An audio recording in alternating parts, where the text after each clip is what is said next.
Thank you very much. Good evening, ladies and gentlemen. I would like to open these proceedings with this. I have just had the most extraordinary encounter with a gentleman from Tennessee in the railroad car that brought me from New York City to your fine metropolis of Columbia here. The gentleman from Tennessee could spit tobacco juice that will squash a fly to a railroad car window.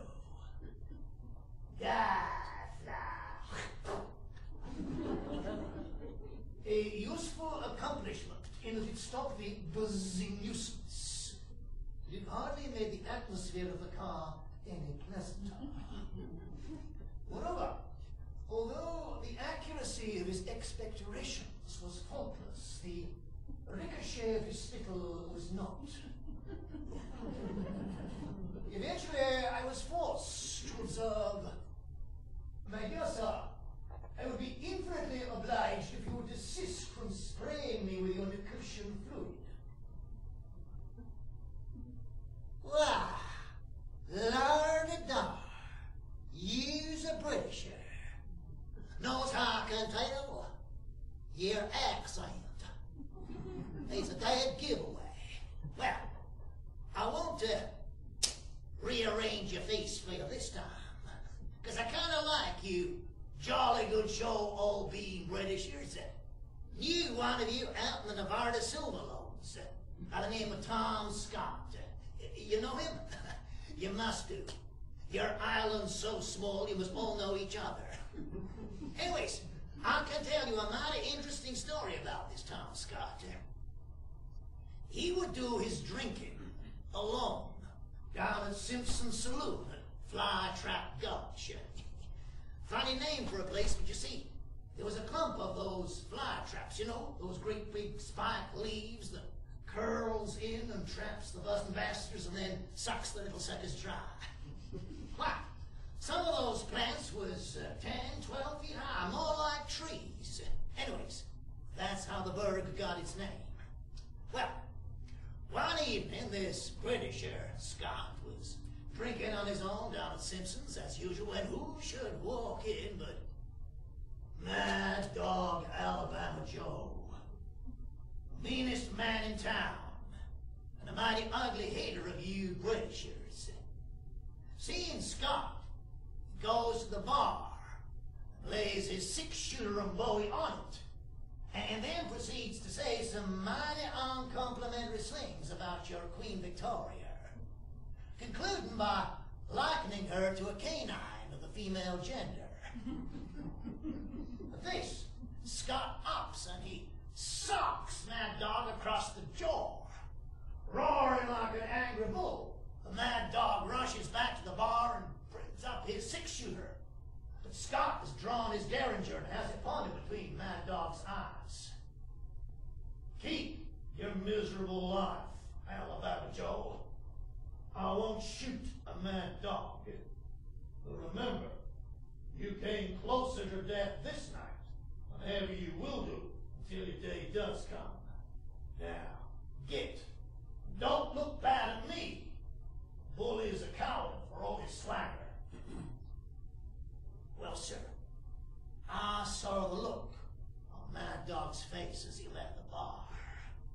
And if I ever saw murder on a man's face, I saw it that night. And I felt kind of sorry for the Britisher. You see, I knew Mad Dog's character. He just wait out there in the dark. Tom Scott would not see morning. Well, sir, funny thing is, it was Mad Dog who was missing the next day. Nobody knew what had happened, but an Indian boy said he'd heard screams coming from the direction of Fly Trap Gulch, getting quieter and quieter. Well, that did it for Mad Dog's buddies.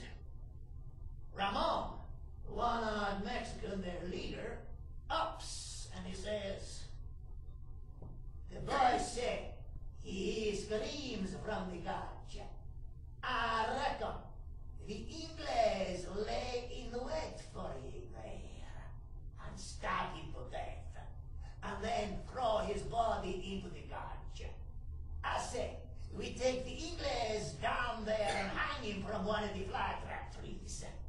That way, Mad Dog Alabama Joe knows he's been avenged. Well, sir, I have to admit that I tagged along because I kind of enjoy the necktie party.